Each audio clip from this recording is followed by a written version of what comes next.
ഇപ്പതാ ലൈവ് നിങ്ങൾ പരിശോധിച്ച് നോക്കിയാൽ കമന്റ് രാജാക്കന്മാർ ഇപ്പം അങ്ങോട്ട് കമന്റ് എഴുതും. വേറെ ഒരു ജോലി അവന്മാർക്കില്ല, ഒരു ജോലിയില്ല. എന്തെങ്കിലുമൊക്കെ പറഞ്ഞുകൊണ്ടിരിക്കുക, അതാണ് അവരുടെ ജോലി.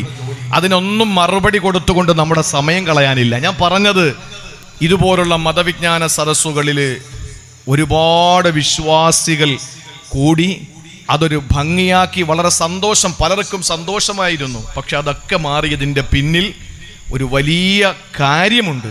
അതിൽ ഏറ്റവും പ്രധാനപ്പെട്ട ഒരു കാര്യം എന്ന് പറഞ്ഞാൽ, ഫൈസൽ സാഹിബിന് വിഷമമൊന്നും തോന്നണ്ട. കാരണം ഇത് പണ്ടൊക്കെ കാസറ്റ് പിടിച്ചിട്ട് കാസറ്റ് കൊടുക്കുമായിരുന്നു. നിലമ്പൂർ പ്രഭാഷണം കാസറ്റ്, അതങ്ങ് നിലാമുറ്റത്തും കിട്ടും. പക്ഷേ ഇപ്പൊ അങ്ങനെയല്ല. ഈ വാണിയമ്പലത്ത് ഞാൻ പ്രസംഗിക്കുന്ന പ്രസംഗം അവിടെ അങ്ങ് ലോകത്തിന്റെ ഏത് കോണിലും ഇരുന്ന് ലോകം മുഴുവനും കാണാൻ തുടങ്ങിയപ്പോൾ നമ്മളെന്തിനു ആള് കേൾക്കാൻ പോണം? 5 പൈസ ബക്കറ്റിയിടണ്ട, അവിടെ പറയുന്ന ഒന്നും നമ്മൾ സഹായിക്കണ്ട. HD ക്ലാരിറ്റിയിൽ വീട്ടിൽ ഇരുന്ന് നന്നായിട്ട് കേൾക്കാം. അതാണ് ഇപ്പോഴത്തെ അവസ്ഥ. ഞാൻ ലൈവിനെ പറ്റി കൂടുതൽ പറഞ്ഞാൽ പിന്നെ വേറെ ചില കാര്യങ്ങളൊക്കെ പറഞ്ഞു, ചില സഹോദരിമാരെ പറ്റിയിട്ടൊക്കെ പറയേണ്ടി വരും. അതുകൊണ്ട് ഞാൻ പറയുന്നില്ല. കാരണം രാവിലെ ഉച്ചയ്ക്ക് വൈകുന്നേരം മരുന്ന് കഴിക്കുന്നത് പോലെ ലൈവിലിരുന്നിട്ട് അവിടെ ഊത് ഇവിടെ ഊത്, അങ്ങോട്ട് ഊതിക്കോട് ചരിവത്തിൽ വെള്ളവും വെച്ചോണ്ടിരിക്കുന്ന പെങ്ങന്മാരുണ്ട്. ഇപ്പം നോക്കിയാൽ ഇപ്പം അതിൻ്റെയൊക്കെ ഉള്ളിൽ ഇപ്പം എന്നെ കിട്ടിയത് ഇങ്ങനെ ചവിട്ടി അരയ്ക്കാൻ തോന്നുന്നു ദേഷ്യം. പിന്നെ എന്നെ സംബന്ധിച്ചിടത്തോളം കാണ്ടാമൃഗത്തിൻ്റെ തൊലിയ. അതുകൊണ്ട് എനിക്ക് തന്നൊരു പ്രശ്നമുള്ള കാര്യമൊന്നുമല്ല. അതുകൊണ്ട് ഞാൻ പറയാണ്, ലൈവ് കൂടി ഖുർആൻ എടുക്കാതെയായി. രാവിലെ ലൈവ്, ഉച്ചയ്ക്ക് ലൈവ്, 10 മണിക്ക് ലൈവ്, 12 മണിക്ക് ലൈവ്. എന്നിട്ട് ഇതൊക്കെ അങ്ങോട്ട് സജീവമായി. ഖുർആൻ എടുക്കലില്ല, ഭർത്താവിന് വിളമ്പിക്കൊടുക്കാൻ വഴിയില്ല, ഇതൊന്നുമില്ല.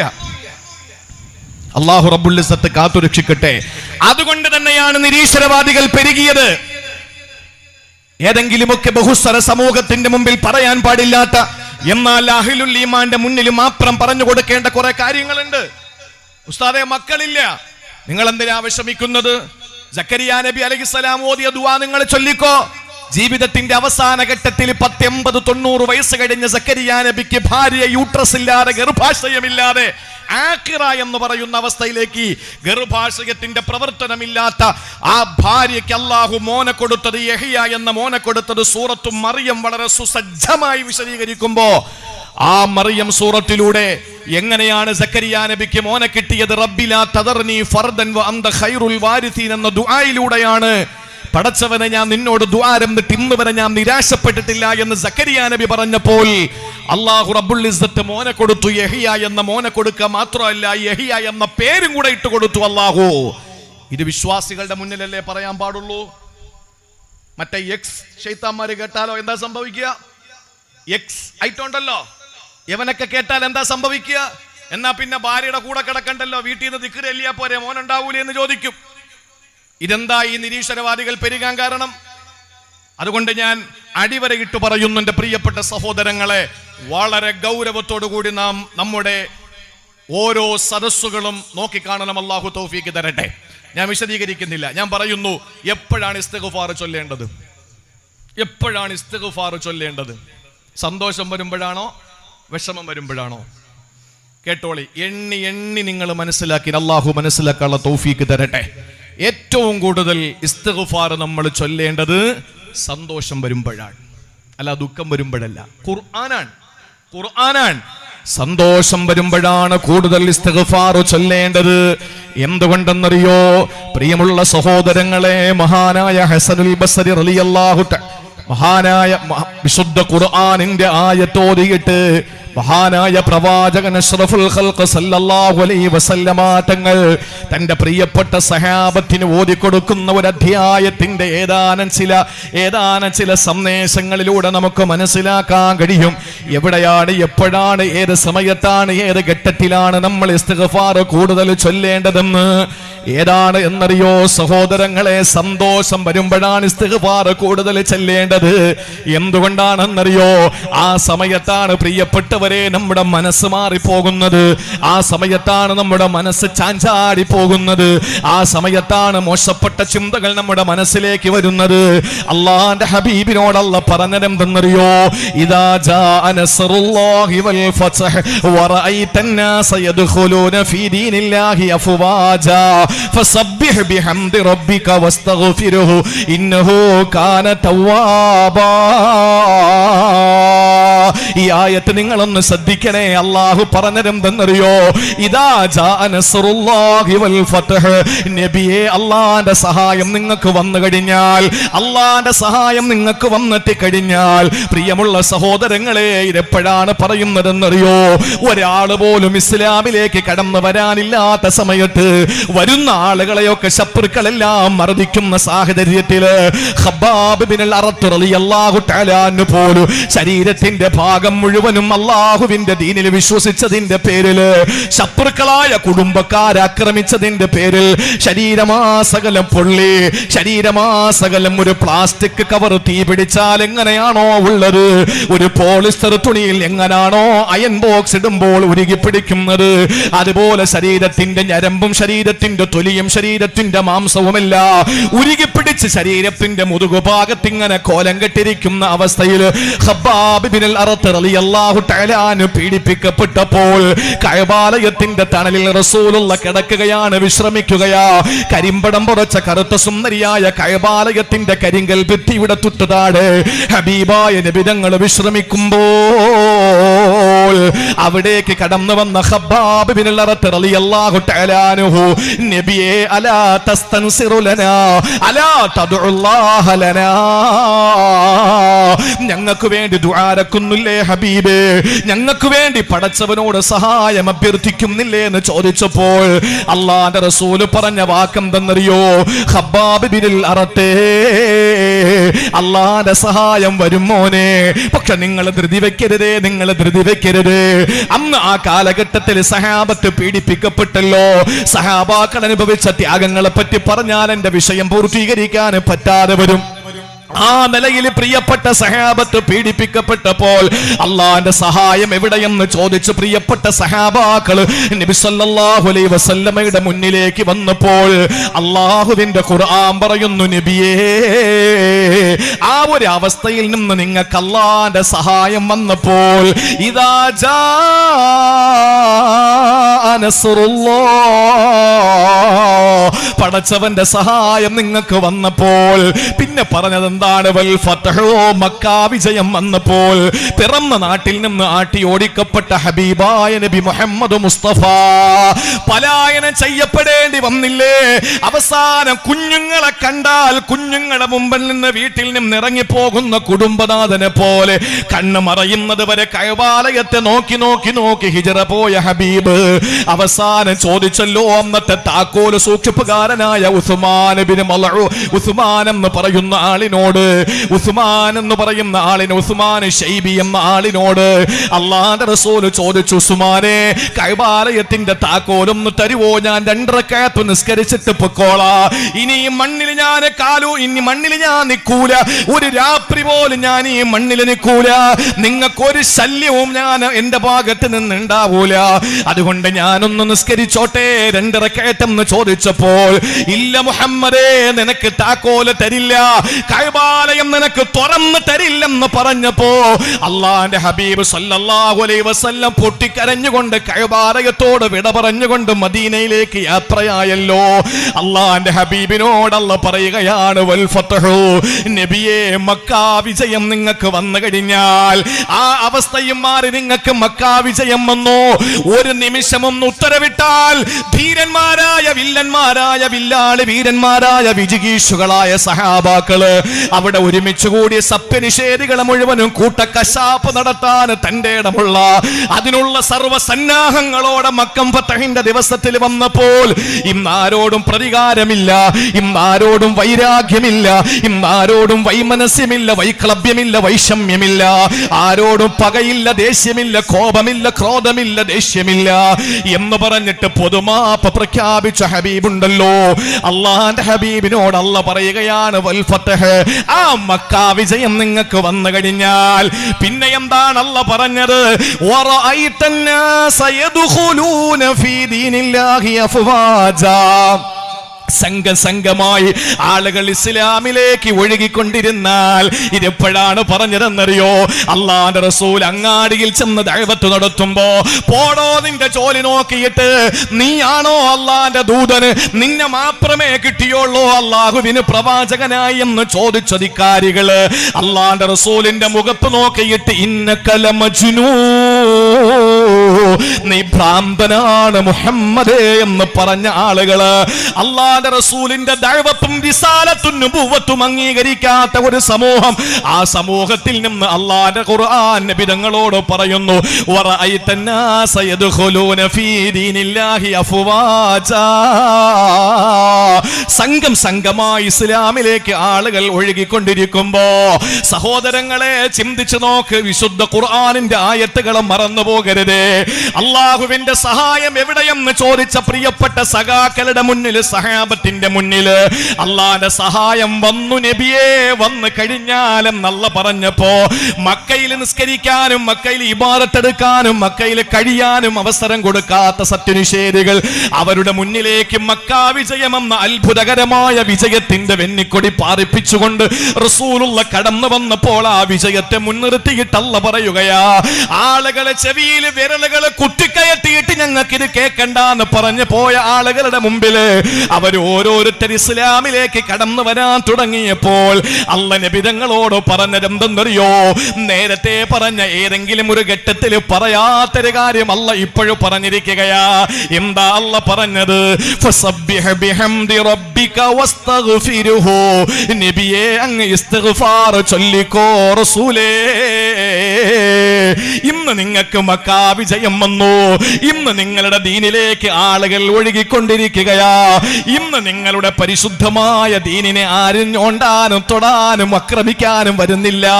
അള്ളാന്റെ സഹായം നിങ്ങൾക്ക് കിട്ടിയിരിക്കുകയാ. ഇതെല്ലാം നിങ്ങൾക്ക് വരുമ്പോ നബിയേ സന്തോഷം നിങ്ങൾക്ക് കൂടുമല്ലോ. നിങ്ങളുടെ പ്രിയപ്പെട്ട സഹാബാക്കൾക്ക് സതീർത്ഥ്യർക്ക് സന്തോഷം കൂടുമല്ലോ. അതുകൊണ്ട് ആ സന്തോഷം അധികരിക്കുന്ന സമയത്ത് അവരോട് പറയണം ഫസ്തഗ്ഫിറുഹു, അല്ലാഹുവിനോട് ഇസ്തിഗ്ഫാർ ചൊല്ലാൻ പറയണേ നബിയേ. എന്റെ പ്രിയപ്പെട്ട ഉമ്മ, സങ്കടങ്ങൾ വരുമ്പോ, പ്രയാസങ്ങളും വിഷമങ്ങളും ബുദ്ധിമുട്ടുകളും നിങ്ങളെ തേടിയെത്തുമ്പോഴല്ല ഇസ്തിഗ്ഫാർ ചൊല്ലേണ്ടത്. അപ്പോഴിസ്തിഗ്ഫാർ ചൊല്ലണം, ശരി തന്നെ. പക്ഷേ സന്തോഷത്തിന്റെ ആധിക്യത്തിന്റെ പരമോന്നതിയിലെത്തുമ്പോ, സന്തോഷത്തിന്റെയും ക്ഷേമത്തിന്റെയും ഒക്കെ അപ്പോസ്തലന്മാരായി നിങ്ങൾ മാറുമ്പോൾ, സർവ്വ സൗകര്യങ്ങളും സൗഭാഗ്യങ്ങളും നിങ്ങളെ തേടിയെത്തുമ്പോൾ അല്ലാഹനെ മറക്കാതെ വസ്തഗ്ഫിറുഹു, റബ്ബിലേക്ക് ഇസ്തിഗ്ഫാർ ചൊല്ലി മടങ്ങണമെന്ന് അല്ലാഹുവിന്റെ വിശുദ്ധ ഖുർആൻ. സന്തോഷം വരുമ്പോ ഇസ്തിഗ്ഫാർ ചൊല്ലിക്കോ. കച്ചവടം തീരെയില്ല, അസ്തഗ്ഫിറുല്ലാഹൽ അലീം, പടച്ചോനെ ഞാൻ ചെയ്ത ഏതോ തെറ്റിന്റെ പേരിലായിരിക്കും, അപ്പോഴും നമ്മളത് ചെല്ലും. പക്ഷേ അപ്പോഴും നമ്മൾ കൂടുതൽ സ്വാഭാവികമായി സഹജമായി അള്ളാഹുലേക്ക് അടുക്കുന്ന സമയമാണ്. പരീക്ഷണങ്ങൾ വരുമ്പോ പരീക്ഷണം അങ്ങോട്ട് മാറി, ഇപ്പൊ കച്ചവടം നല്ല പൊടിക്കാൻ, കടയിൽ നല്ല ലാഭം, എല്ലാ നിലയിലും നമുക്ക് അള്ളാഹു അനുകൂലമാക്കി തരുമ്പോൾ നമ്മുടെ മനസ്സ് പതറും. ആ സമയത്ത് നമ്മുടെ മനസ്സങ്ങ് പതറുന്ന സമയത്ത് അല്ല പറയുന്നു പതറരുത്. ആ മനസ്സ് സന്തോഷത്തിന്റെ ആധിക്യത്തിന്റെ പാരമ്യതയിലെത്തുമ്പോൾ ഫസബ്ബിഹ് ബിഹംദി റബ്ബിക വസ്തഗ്ഫിറുഹു, അല്ലാഹുവിലേക്ക് ഇസ്തിഗ്ഫാർ ചൊല്ലി മടങ്ങിക്കോ, ഇല്ലെങ്കിൽ അല്ലാഹു പണി തരും. അപ്പൊ പാപം പൊറുക്കാൻ വേണ്ടി മാത്രമുള്ളതാണ് ഇസ്തിഗ്ഫാർ എന്ന് കരുതരുത്. നിങ്ങളൊന്ന് ക്ഷമയോടെ കേട്ടിരുന്നാൽ ഇസ്തിഗ്ഫാറിന്റെ ഗുണങ്ങൾ എണ്ണി ഖുർആന്റെ ആയത്ത് കൊണ്ട് ഞാൻ വിശദീകരിക്കാം. വളരെ കുറഞ്ഞ വാക്കിൽ അള്ളാഹു മനസ്സിലാക്കാനുള്ള തൗഫീക്ക് തരട്ടെ. സിറാത്തും ഖബറും സ്വർഗവും നരകവും ഒക്കെ എത്ര കൊല്ലം കൊണ്ട് കേൾക്കുക. പെണ്ണുങ്ങൾക്ക് ഇഷ്ടം ഖദീജ ബീവിയുടെ കല്യാണം, ആയിഷ ബീവിയുടെ മരണം, ഫാത്തിമ ബീവിയുടെ മണിയറ, സിറാത്ത്, സ്വർഗം, നരകം, ഇതൊക്കെയാണ് ഇഷ്ടം. അത് പ്രഭാഷകർക്കും പറയാൻ അത് തന്നെയാണ് സന്തോഷം. കാരണം എന്താണ്? നന്നായിട്ട് പറയാം, സദസ്സിനെ ഇരിക്കുന്ന മുഴുവൻ സദസ്യരെയും കരയിപ്പിക്കാം, എല്ലാം ചെയ്യാം. പക്ഷെ എത്ര നാളുകൊണ്ട് സുഖിച്ച് സന്തോഷിച്ചതൊക്കെ കേട്ട് നമ്മൾ കോരിത്തരിച്ച് രോമാഞ്ചത്തോടെ പോയി. ഇനി അതിനുള്ള ടൈമല്ല. ഇനി വളരെ ഏറ്റവും അർത്ഥവത്തായ, ഏറ്റവും വലിയ പ്രധാനപ്പെട്ട വിഷയങ്ങളെ പറ്റി പഠിക്കേണ്ട സമയമാണ്. ആ സമയം കൃത്യമായി നമ്മൾ ഉപയോഗിക്കണം. അള്ളാഹു തൗഫീക്ക് നൽകി അനുഗ്രഹിക്കുമാറാവട്ടെ. അതുകൊണ്ട് സഹോദരങ്ങളെ, സന്തോഷത്തിന്റെ ആധിക്യത്തിൽ നമ്മൾ പറയണം, ഇസ്തിഗ്ഫാർ ചൊല്ലണം. അള്ളാഹു അതിന് തൗഫീക്ക് നൽകി അനുഗ്രഹിക്കുമാറാവട്ടെ. സന്തോഷം വരുമ്പോൾ നമ്മൾ ഇസ്തിഗ്ഫാർ ചെയ്യണം. ഒന്ന്, ഇനി നമുക്ക് ദിവസങ്ങളിൽ ഇഷ്ടം പോലെ സമയം വരുമല്ലോ. എപ്പോഴാണ് നമ്മൾ ഇസ്തിഗ്ഫാർ ചെല്ലേണ്ടത്? ഒരു ദിവസം ഏത് സമയത്ത് ഇസ്തിഗ്ഫാർ ചെല്ലിയാലാ കൂടുതൽ നമുക്ക് അള്ളാഹുവിന്റെ അനുഗ്രഹം ഉണ്ടാവുക? ഭൗതിക നേട്ടം എന്തായാലും കേട്ടിട്ടേ പോകാവൂ. ഇസ്തിഗ്ഫാർ ചെല്ലിയാലുള്ള ഭൗതിക നേട്ടം കേൾക്കാതെ ആരും പോകരുത്. കാരണം ഇതൊക്കെ ആഖിറത്തിൽ കിട്ടുന്ന കാര്യമാണ്. ദുനിയാവിൽ കിട്ടുന്ന കാര്യങ്ങൾ വരാൻ പോകുന്നേ ഉള്ളൂ. അത് ഞാൻ മനഃപൂർവ്വം പിന്തിച്ചതാണ്. എന്റെ പ്രിയമുള്ള സഹോദരങ്ങളെ, ഏത് സമയത്താണ് കൂടുതൽ ഇസ്തിഗ്ഫാർ ചൊല്ലേണ്ടതെന്നറിയോ? ഏത് സമയത്താണ്? വിശുദ്ധ ഖുർആൻ നിങ്ങൾ നോക്ക്. അല്ലാഹു പറയുന്നുണ്ട്, അസ്സാബിരീന വസ്സാദിഖീന വൽഖാനിതീന വൽമുൻഫിഖീന വൽമുസ്തഗ്ഫിരീന ബിൽ അസ്ഹാർ. സത്യവിശ്വാസികൾ, അള്ളാഹുവിന്റെ ദാസന്മാര്, അള്ളാഹുവിന്റെ ഇഷ്ടഭാചനങ്ങളെ, പ്രേമഭാചനങ്ങളെ വിശദീകരിക്കുന്ന സ്ഥലത്ത് അള്ളാന്റെ ഖുർആൻ പറയുകയാണ്. സൂറത്തു ആലി ഇംറാനിന്റെ ആയത്താണ്. അല്ലാഹ് പറയുന്നു, അസ്സാബിരീ, അല്ലാഹ് കൊടുക്കുന്ന സകല പരീക്ഷണങ്ങളെയും നേരിടാൻ ക്ഷമയോടെ പിടിച്ചു നിൽക്കുന്നവനാ. വസ്സാദിഖീന, നാക്കെടുത്താൽ കളവ് പറയാത്ത സത്യസന്ധനാ. വൽഖാനിതീൻ, അല്ലാഹുവിലേക്ക് ലയിച്ചു ചേരുന്നവനാണ്, അവനിലേക്ക് പശ്ചാത്തപിച്ച് ഖേദിച്ചു മടങ്ങുന്നവനാ. വൽമുൻഫിഖീൻ, അല്ലാഹുവിനും അവന്റെ വിശുദ്ധമായ ദീനിനും വേണ്ടിയിട്ട് സാമ്പത്തികമായ സഹായം ചെയ്യുന്നവനാ. വൽമുസ്തഗ്ഫിരീന ബിൽ അസ്ഹാർ, സഹറിന്റെ സമയത്ത് ഇസ്തിഗ്ഫാർ ചൊല്ലുന്നവരാ. ഏതാണ് സഹറിന്റെ സമയമെന്നറിയോ? വിശുദ്ധ ഖുർആനിന്റെ അല്ലാഹു ഇസ്തിഗ്ഫാർ ചൊല്ലേണ്ട സമയം പറഞ്ഞത് സഹറിന്റെ സമയമാണ്. ഏതാണ് സഹറിന്റെ സമയമെന്നറിയോ? പ്രിയപ്പെട്ടവരെ, നോമ്പ് കാലത്ത് അത്താഴം കുടിക്കുന്നത് എപ്പോഴാ? സുബഹി നിസ്കാരത്തിന്റെ ബാങ്ക് കേൾക്കുന്നതിന് കുറച്ചു മുമ്പല്ലേ നമ്മൾ എഴുന്നേറ്റുകൊണ്ട് അത്താഴം കഴിക്കുന്നത്? അതല്ലേ സഹറിന്റെ സമയമെന്ന് പറയുന്നത്? അല്ലാഹുവിന്റെ ഖുർആൻ പറയുന്നു, എപ്പോഴാണ് ഇസ്തിഗ്ഫാർ ചൊല്ലേണ്ടതെന്നറിയോ? രാത്രിയുടെ 3-ാം യാമത്തിലാണ്.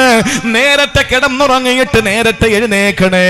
തഹജ്ജുദിന്റെ സമയത്ത് എഴുന്നേറ്റിരുന്നു കൊണ്ട് പടച്ചവന്റെ മുന്നിലേക്ക് കരങ്ങൾ നീട്ടിയിട്ട് അസ്തഗ്ഫിറുല്ലാഹൽ അലീം, ഇത് പറയുന്ന ഒരു വിശ്വാസിക്ക് അല്ലാഹു കൊടുക്കുന്ന സർട്ടിഫിക്കറ്റ് എന്തെന്നറിയോ? അവൻ യഥാർത്ഥ ദാസനാണ്, അവന് സത്യസന്ധനായ അടിമയാണ്. എന്നിട്ട് അല്ലാഹുവിന്റെ റസൂൽ പറഞ്ഞതെന്തെന്നറിയോ? ആരാണ് പ്രിയപ്പെട്ടവരെ? ഹബീബായ നബി തങ്ങൾ പറയുമ്പോ, നക്ഷത്ര തുല്യരായ സഹാബത്ത് പ്രവാചകന്റെ തലയിലൊരു പ്രവാചകൻ അവരുടെ മുന്നിൽ പ്രസംഗിക്കുമ്പോ അവരുടെ തലയിലൊരു പ്രാവ് വന്നിരുന്നാൽ തലയനക്കിയാൽ പ്രാവ് പറന്നു പോകുമോ എന്ന ആശങ്കയോടെ അല്ലാഹുവിന്റെ തിരുദൂതരുടെ മുന്നിൽ കണ്ണിമ വെട്ടാതെ അല്ലാഹുവിന്റെ ഹബീബിന്റെ റിസാലത്തിന്റെ പൊൻചമ്പകപ്പൂ ചുണ്ടിലേക്ക് നോക്കിയിരിക്കുമ്പോ അവരോട് മുത്തു ഹബീബ് പറഞ്ഞു കൊടുക്കുകയാണ്, യൻസിലു റബ്ബുനാ, നമ്മുടെ പടച്ചവന് ഇറങ്ങി വരുന്നത് എപ്പോഴെന്നറിയോ? സഹോദരങ്ങളെ, അല്ല ഇറങ്ങി വരിക എന്ന് പറഞ്ഞാൽ അല്ലാഹുവിന്റെ സാമീപ്യം ഉണ്ടാവുക എന്നാണ്. അത് എപ്പോഴെന്നറിയോ? കുല്ല ലൈലത്തിൻ മിനസ് സമാഇ ദുനിയാ, ഒന്നാം ആകാശത്ത് എല്ലാ രാത്രികളിലും അല്ലാഹുവിന്റെ സാമീപ്യമുണ്ട്. എപ്പോഴാണെന്നറിയോ? രാത്രിയുടെ 3 കഴിയുമ്പോൾ, അഥവാ രാത്രിയുടെ 3-ാം യാമത്തിൽ അല്ലാഹുവിന്റെ ഹബീബ് പറയുന്നു, പടച്ചവന്റെ സാന്നിധ്യമുണ്ടത്രേ. എന്നിട്ട് അവന് ചോദിക്കുന്ന ചോദ്യം എന്തെന്നറിയോ? ആരാണോ എന്നോട് ഇസ്തിഗ്ഫാർ ചോദിക്കുന്നത് ഞാൻ അവന് പുറത്തു കൊടുക്കാം. എനിക്ക് നിങ്ങളോട് പറയാനുള്ളത് ഒരു ചെറിയ കഥയാണ്. മഹാനായ യാക്കൂബ് നബി അലൈഹിസ്സലാമിനെ അറിയോ? ആരാണ് യാക്കൂബ് നബി എന്നല്ലേ? ജീവിതത്തിൽ ഒരുപാട് പരീക്ഷണങ്ങൾ നേരിട്ട പ്രവാചകനാ. തന്റെ പൊന്നുമോന് യൂസുഫ് നബി അലൈഹിസ്സലാം ചെറിയ പ്രായത്തിൽ തന്റെ മുന്നിൽ നിന്ന് മക്കൾ അടർത്തിക്കൊണ്ടുപോയി.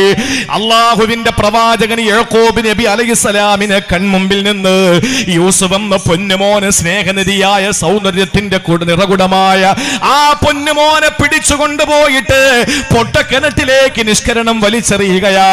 എന്നിട്ട് ആ പൊന്നുമോന്റെ കുപ്പായത്തിൽ ആടിനറുത്ത എടുത്തിട്ട് അതിന്റെ ചോര അതിലോട് ചേർത്ത് വെച്ചിട്ട് വാപ്പാന്റെ കയ്യിൽ കൊണ്ട് കൊടുത്തിട്ട് പറഞ്ഞു, വാപ്പാ ഞങ്ങളുടെ പൊന്നുമോനെ ചെന്നായ പിടിച്ചു എന്ന്.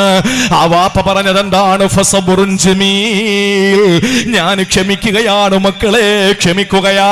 ഇന്നമാഷ്കൂബത്തി വഹുസ്നി ഇലല്ലാഹ്, എന്റെ ദുഃഖങ്ങൾ സർവ്വതും ഞാൻ എന്റെ പടച്ചവനെ ഏൽപ്പിക്കുകയാണ് പൊന്നുമക്കളെ. അത് കഴിഞ്ഞിട്ട് ബിന്യാമീനെ കൂടെ വീട്ടിൽ നിന്ന് പിടിച്ചു കൊണ്ടുപോയി. ബിന്യാമീനെ പിടിച്ചു കൊണ്ടുപോയി എന്ന് മാത്രമല്ല, ബിന്യാമീന് മോഷണം നടത്തിയെന്ന പേരില് യൂസുഫ് നബി അലൈഹിസ്സലാമാണെന്ന് ഈജിപ്ത് ഭരിക്കുന്നത് മക്കൾക്കറിയില്ല. ആ യൂസുഫ് എന്ന സ്വന്തം സഹോദരനെ കൂടപ്പറപ്പിനെ കൂടെ നിർത്താൻ വേണ്ടിയിട്ട് ബിന്യാമീന്റെ സഞ്ചിക്കകത്ത്, ബിന്യാമീന്റെ റേഷനികത്ത് പ്രിയപ്പെട്ടവരെ ഒരു ഈ രാജാവിന്റെ അളവ് പാത്രം എടുത്തിടുകയാ. അത് മോഷ്ടിച്ചു എന്ന കാരണത്തിന്റെ പേരിൽ ബിന്യാമീനെ കൂടെ യൂസുഫ് നബിയുടെ ചാരത്ത് നിർത്താനുള്ള ഹിക്മത്തായിരുന്നു. പക്ഷേ വാപ്പാക്ക് സഹിക്കുന്നില്ല. എന്റെ രണ്ട് മക്കളും നഷ്ടപ്പെട്ട വേദനയിൽ ഇരിക്കുമ്പോ വർഷങ്ങൾ കഴിഞ്ഞു പോയി സഹോദരങ്ങളെ, അവസാനം തിരിച്ചറിയുകയാണ്, ഞങ്ങൾക്ക് റേഷം തന്നുകൊണ്ടിരുന്ന രാജാവ് ആരെന്നറിയോ? നിങ്ങളെ പൊന്നുമോന് യൂസുഫാ. കൂടെ ഉള്ളത് ആരെന്നറിയോ? നിങ്ങളുടെ പൊന്നുമോന് ബിന്യാമീന. വിളിക്കുന്നു വാപ്പാ, നമ്മൾ 10 പേരും ബിന്യാമീനും ഉമ്മയും വാപ്പയും കൂടി ആ ഉക്കാന്റെ അടുത്തേക്ക് അനിയന്റെ അടുക്കലേക്ക് പോകണമെന്ന് വിളിക്കുകയാ. ഇന്ന് അനിയൻ ഏതെങ്കിലും ഒരു ബാലനായ യൂസുഫ് എന്ന് പറയുന്ന കാണാൻ മുഞ്ചുള്ള ഒരു ബാലനല്ല. ഇന്ന് അധികാരത്തിന്റെ ഏറ്റവും വലിയ, ഏറ്റവും നല്ല സുതാര്യമായ, ഏറ്റവും നല്ല നീതിയുള്ള ഭരണം കാഴ്ചവെച്ചുകൊണ്ടിരിക്കുന്ന ഈജിപ്തിന്റെ ഭരണാധികാരിയ. സഹോദരങ്ങളെ, നിങ്ങൾ ശ്രദ്ധയോടെ കേക്ക്. ഈ സഹോദരങ്ങൾ നേരെ വാപ്പാരടുത്തു പോയി പറയുന്നു, വാപ്പാ ഇന്ന് യൂസുഫ് എന്ന മോനാണ് രാജ്യം ഭരിക്കുന്നത്, പക്ഷെ ഞങ്ങളോട് മാപ്പാക്കണം ബാപ്പാ.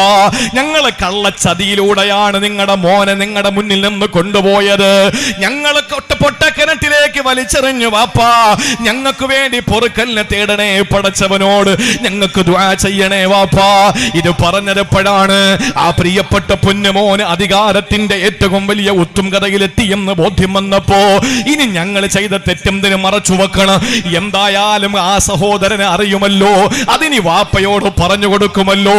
അതിനു മുമ്പ് 10 മക്കളും വന്നിട്ട് പറയാണ്, വാപ്പാ ഞങ്ങൾ ചെയ്ത തെറ്റിന് അല്ലാഹുവോട് പൊറുക്കലിനെ തേടുവോ?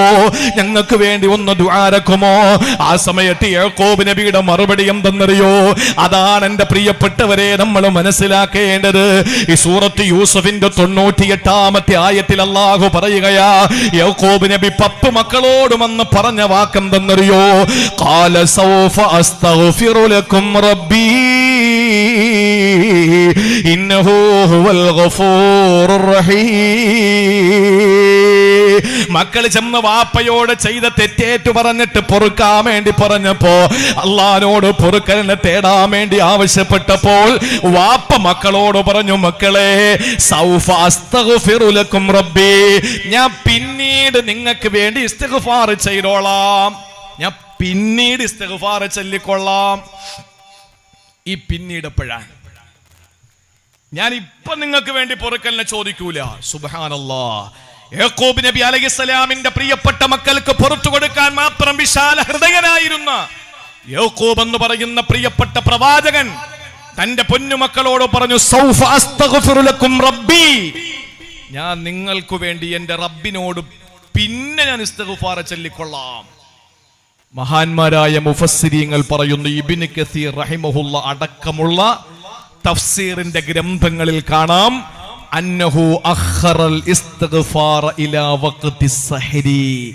യാക്കൂബ് നബി പറഞ്ഞത് 2-3 കൊല്ലം കഴിയട്ടെ എന്നല്ല, ഞാൻ നിങ്ങൾക്ക് പിന്നെ ഇസ്തിഗ്ഫാർ ചൊല്ലിക്കൊള്ളാമെന്ന് പറഞ്ഞത്. മക്കളെ, നേരം പുലരുന്ന സമയത്ത് രാത്രിയുടെ 3-ാം യാമത്തിൽ ഞാൻ എഴുന്നേറ്റിരുന്ന റബ്ബിനോട് ചോദിച്ചോളാം നിങ്ങൾക്ക് വേണ്ടിയിട്ട്. അതാണ് സമയം. യാക്കൂബ് നബി മക്കൾക്ക് വേണ്ടി പറഞ്ഞ സമയം അതാണ്. അതുകൊണ്ട് പ്രിയപ്പെട്ട സഹോദരങ്ങളെ, സന്തോഷം വരുമ്പോഴും ഇസ്തിഗ്ഫാർ വേണം. അതുപോലെ നമ്മുടെ ജീവിതത്തിൽ ഏറ്റവും കൂടുതൽ നമ്മൾ ഇസ്തിഗ്ഫാർ ചൊല്ലേണ്ടത് തഹജ്ജുദിന്റെ സമയത്താണ്. തഹജ്ജുദിന്റെ സമയത്താണ്. നിങ്ങൾ കരുതും നമ്മുടെ ജീവിതത്തിന്റെ പാപത്തിന്റെ കറകൾ മുഴുവനും അല്ലാഹു കഴുകിക്കളയാൻ. ആ കഴുകിക്കളയുന്ന പടച്ച തമ്പുരാന്റെ ആ മഗ്ഫിറത്ത് എന്ന് പറയുന്ന ഇസ്തിഗ്ഫാറിന് അല്ലാഹ് തരുന്ന ആ ഒരു പാപം പൊറുക്കൽ എന്ന് പറയുന്ന ഒരു വലിയ നിഅമത്ത് പാപികൾക്ക് മാത്രമുള്ളതാണ് എന്ന് ആരും കരുതണ്ട. അത് നമ്മുടെ ജീവിതത്തിൽ ഇബാദത്തായി നമ്മൾ കണക്കാക്കേണ്ട ഒരു കാര്യമാണ്. തെറ്റ് സംഭവിച്ചു പോയാൽ, എന്തെങ്കിലും ഒരു തെറ്റ് സംഭവിച്ചു പോയാൽ ഞാൻ പിന്നെ ഇസ്തിഗ്ഫാർ ചൊല്ലിക്കോളാമെന്നോ അല്ലെങ്കിൽ കുറേ ദിവസം കഴിയട്ടെ, ഇപ്പൊ സാധാരണ ഇപ്പോഴാരെങ്കിലും ഒക്കെ തെറ്റ് ചെയ്യാൻ വേണ്ടി അങ്ങനെ പറയുമെന്ന് എനിക്കറിയില്ല. റമളാന് മുമ്പൊക്കെ ആണെങ്കിൽ എല്ലാവരും പറയുന്നത് റമളാനൊക്കെ വരികയല്ലേ, അപ്പൊ റമളാനിൽ അള്ളാഹുവിനോട് പൊറുക്കലിനെ തേടിക്കൊള്ളാം. ആദ്യത്തെ 10 കഴിയുമ്പോൾ പറയും എന്തായിരുന്നാലും 3-ാമത്തെ 10 വരെയല്ലേ, 3-ാമത്തെ 10 നമ്മൾ പറയുന്നത് 27 രാവ് വരട്ടെ. അങ്ങനെ നീണ്ട് നാളെ നീളെ പോയി അവസാനം പശ്ചാത്തപിക്കാൻ നമുക്ക് കഴിയില്ല. അല്ലാഹ് പറഞ്ഞ എന്താണെന്നറിയോ? വിശുദ്ധ ഖുർആനിൽ കാണാം, ഇന്നമത് തൗബത്തു അലല്ലാഹി ലില്ലദീന യഅമലൂന സൂഅ ബിജഹാലത്തിൻ സുമ്മ യതൂബൂന മിൻ ഖരീബ്. സൂറത്തുൻ നിസായിൽ അല്ലാഹ് പറഞ്ഞതാ, എന്തെങ്കിലും ഒരു വീഴ്ച സംഭവിച്ചു പോയാൽ യതൂബൂന മിൻ ഖരീബ്, ആ നിമിഷം അല്ലാഹുവിലേക്ക് ഇസ്തിഗ്ഫാർ ചെല്ലണം. എന്താ കാര്യം എന്നറിയോ? നമ്മുടെ എല്ലാ കാര്യങ്ങളും എഴുതാൻ 2 മലക്കുകൾ ഇരിപ്പുണ്ട്. ഏതൊക്കെയാ? ഒന്ന് സ്വാഹിബുൽ യമീൻ വലതുപക്ഷം, 2 സ്വാഹിബു ഷിമാൽ ഇടതുപക്ഷം. കേരള രാഷ്ട്രീയത്തിന്റെ വലതുപക്ഷം ഇടതുപക്ഷത്തിന്റെ കാര്യമല്ല ഈ പറയുന്നത്. എല്ലാവർക്കും സ്വാഹിബുൽ യമീനും ഉണ്ട്, സ്വാഹിബു ഷിമാലും ഉണ്ട്, വലതുപക്ഷവും ഇടതുപക്ഷവും. രാഷ്ട്രീയവും സംഘടനകളൊക്കെ മത്സരിക്കുന്നത് നല്ലതിനാണ്, അതൊക്കെ നല്ലതിനാണ്. എന്തുകൊണ്ടാണ്? വികസനം ഉണ്ടാവും, ഒരുപാട് നല്ല പ്രവർത്തനങ്ങൾ നടക്കും, ഇതൊക്കെ നടക്കും. താനൂരിലെ പാവപ്പെട്ട സഹോദരങ്ങൾ, പാവപ്പെട്ട സഹോദരിമാര്, സൈദലവി എന്ന പേരുള്ള സഹോദരന്റെ ചിത്രമാണ് ഇന്നത്തെ ദിനപത്രങ്ങളുടെ ഫ്രണ്ട് പേജിൽ കൊടുത്തിരിക്കുന്നത്. 4 പൊന്നുമക്കളും പ്രിയപ്പെട്ടവളും ഇല്ലാത്ത വീടിന്റെ നിർമ്മാണം തുടങ്ങിയിരിക്കുന്ന തറയിൽ ആ പ്രിയപ്പെട്ട ഭാര്യയുടെയും 4 പൊന്നുമക്കളുടെയും മയ്യത്ത് കൊണ്ടുവച്ച് താൽക്കാലികമായി ഉണ്ടാക്കിയ ഷെഡിനകത്ത് തന്റെ പ്രിയപ്പെട്ട ഭാര്യയുടെയും 4 മക്കളുടെയും മയ്യത്ത് കാത്തിരുന്ന സൈദലവി എന്ന് പേരുള്ള സഹോദരനെ ഒരുപാട് സങ്കടത്തിന്റെയും കണ്ണുനീരിന്റെയും മധ്യേ കൊണ്ടുവന്ന് പ്രിയപ്പെട്ട 4 മക്കളുടെയും ചേതനകെട്ട ശരീരം കാണിച്ച്, തന്റെ പ്രിയപ്പെട്ടവളുടെ ശരീരം കാണിച്ചിട്ട് മുഖം കാണിച്ചിട്ട് തിരിച്ചു കൊണ്ടുപോകുന്ന ഒരു രംഗുണ്ട്. സിറാജ് എന്ന് പറയുന്ന സഹോദരന്റെ ഭാര്യയും 3 മക്കളും വെള്ളത്തിലേക്ക് മുങ്ങിപ്പോയി. തന്റെ പ്രിയപ്പെട്ട 3 മക്കളുടെയും സിറാജ് എന്ന് പറയുന്ന സഹോദരൻ തന്റെ പ്രിയപ്പെട്ട ഭാര്യയുടെയും മയ്യത്ത് കാണുന്ന ഒരു വല്ലാത്ത വികാര നിമിഷമുണ്ട്. എങ്ങനെയാ സഹിക്കുക? ഒന്ന് ആലോചിച്ച് നോക്കിയേ. ആരെങ്കിലും വന്നിട്ട് ഈ ബോട്ടിൽ പോയവരുടെ ലിസ്റ്റ് എടുക്ക്, ഒന്ന് നോക്കട്ടെ.